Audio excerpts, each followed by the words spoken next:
method, really, of memorization and securing your memory, because there are many different kinds of memory. There's oral memory, visual, there's the visceral memory of tactile feeling, and one of the things that I talk about is how to reinforce the actual final signals that go from your brain to your fingers about where to put the fingers, and how to reinforce that so that when you do something from memory, you have virtually 100% security with it.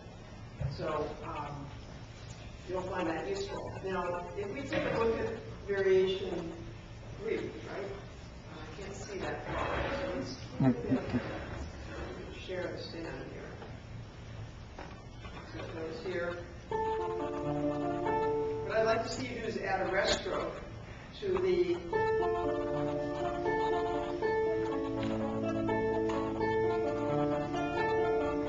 first string. So the rest stroke means what? You land on this thing. Right. But only that one, not the others. And that's for this exercise that I have in the book. Actually, it's this.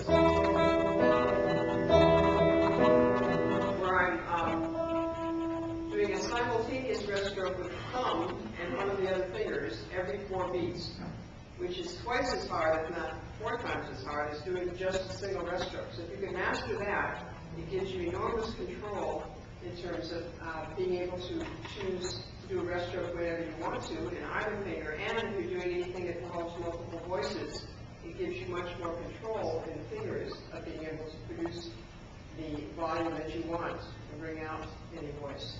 So in this case, I would suggest you learn that exercise. It will really help being able to shift back and forth between free stroke and rest stroke, because right now I can see you're having a little bit of trouble doing that.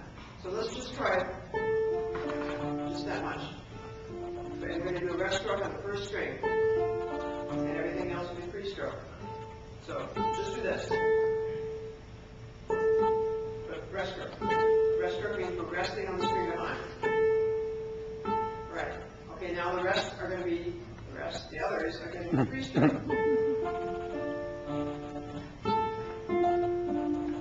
Snuck in another rest stroke there. Right. Do that a few times. Snuck in another rest stroke. Or already practice it. Don't practice it unless it's really what you want. Then you're going to learn all that. One time. Good. So whatever tempo needs to be,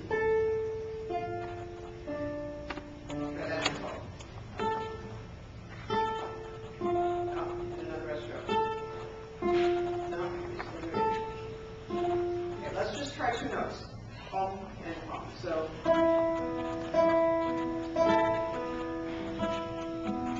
but only rest stroke on the first. Right. You don't have to really work not to do something you don't want. In other words, do what you want. It's a lot easier. There you go. Okay, so you can practice that over and over again. And then ultimately what you want is just to do rest stroke on the top string.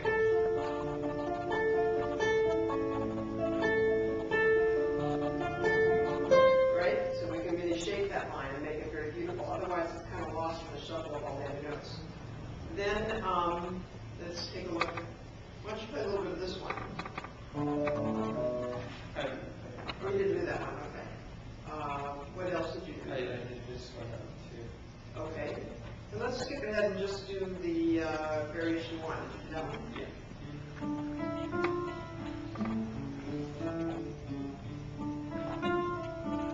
Okay. Now in this one, you're doubling up on the fingers. So you want to have a finger in, which you need to write into the right hand, that doesn't hop around on one finger, that alternates all of them. So, for example, you're doing this in the first position here. Right? So you would do, and let me see what you do. Okay. There are 2 things to remember when you are going to finger for the right hand. One is to alternate, and what's the other thing? How do you decide what fingers to use? What's the general rule that you try to stick with?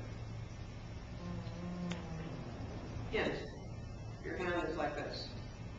Is your hand like this or is your hand like this? You walk around like that, you walk around like this. So, what do you get what I mean? The finger that's closest. Keep the order of the fingers. So it's a lot easier. Let's do a little experiment, okay?